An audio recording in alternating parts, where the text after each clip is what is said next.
This help video covers adding workflows to a contact in your database once the master workflow templates have already been set up. A separate help video covers how to set up the master workflow templates in your advisor's assistant.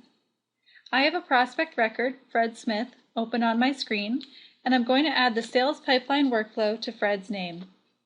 First, just click on the Workflow tab at the bottom of the screen, and click on the Add Action button in the middle of the screen to add the workflow. This opens the Add Workflow screen, and the first thing I need to do is select the sales pipeline from my list of master workflows. Once I select the master, all of the steps are listed on the screen. If I want to adjust any of the column widths, I can change the column sizes, just like with any window in Advisor's Assistant, or I can right-click on the heading and Advisor's Assistant will automatically resize the columns. Advisor's Assistant remembers the column sizes on a user-by-user basis.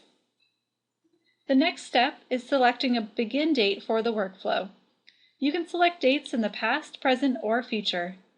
I'll select today's date. Keep in mind that if it's late in the day when you're adding the workflow, today is considered the first day. So if the duration of the first step is 1 day, and I add the workflow at 5 p.m., that workflow will show as overdue tomorrow. So you may want to add the workflow with the begin date of tomorrow. The user field refers to whose calendar this workflow will primarily be assigned. Selecting a name at this point will only fill in the username if the assigned user has been left blank in the master workflow. We can reassign any individual steps later in the process. You can also assign a priority to the workflow. This will affect placement on reports and let you run reports based on priority. I'll select a high priority and click Next. At this point, Advisor's Assistant uses all of the duration days and wait days to calculate the begin and due dates for all of the workflow steps and shows you the workflow all mapped out. That's my first workflow step showing up on my calendar. At the top of the screen, you're viewing the details of the workflow you're about to add for the contact, and you can add or edit information. I'll just enhance the description, and I'll add a reference. You can also select a supervisor or a manager's name that you wish to be notified when this workflow is completed. The workflow module will use the Advisor's Assistant Messenger to send a message to the user you specify when the workflow is marked complete or if this workflow is terminated.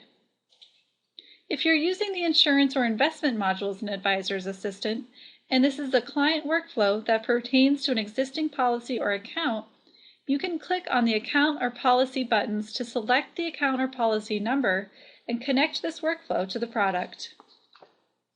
You can also double-click on any individual event to edit the details of the event. For example, if I know a particular step will take longer for this contact, I can edit the due date. When I edit the due date of one event, Advisor's Assistant will recalculate begin dates and due dates for all future events. Advisor's Assistant does all of the work for you. I can also change the assigned username if this step should be performed by a different user.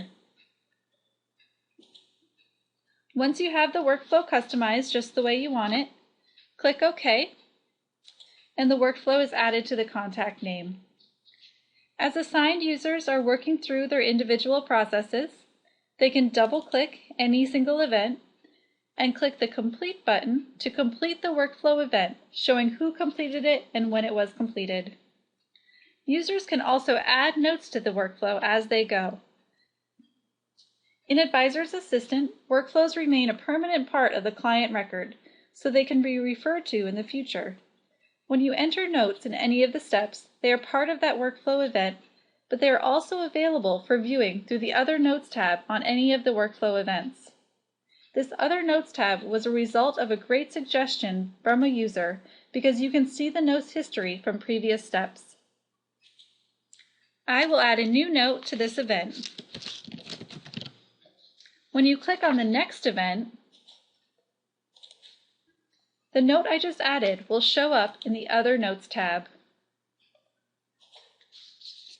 And once you add notes to a workflow, that workflow actually becomes a note topic, and the notes you enter are also available through the View Client with Notes screen.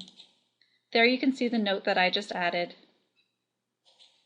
As I mentioned, the Workflow module is fully integrated with the Advisor's Assistant calendar, so as the workflows are added, the individual events are automatically added to the calendar of the user to whom the event is assigned.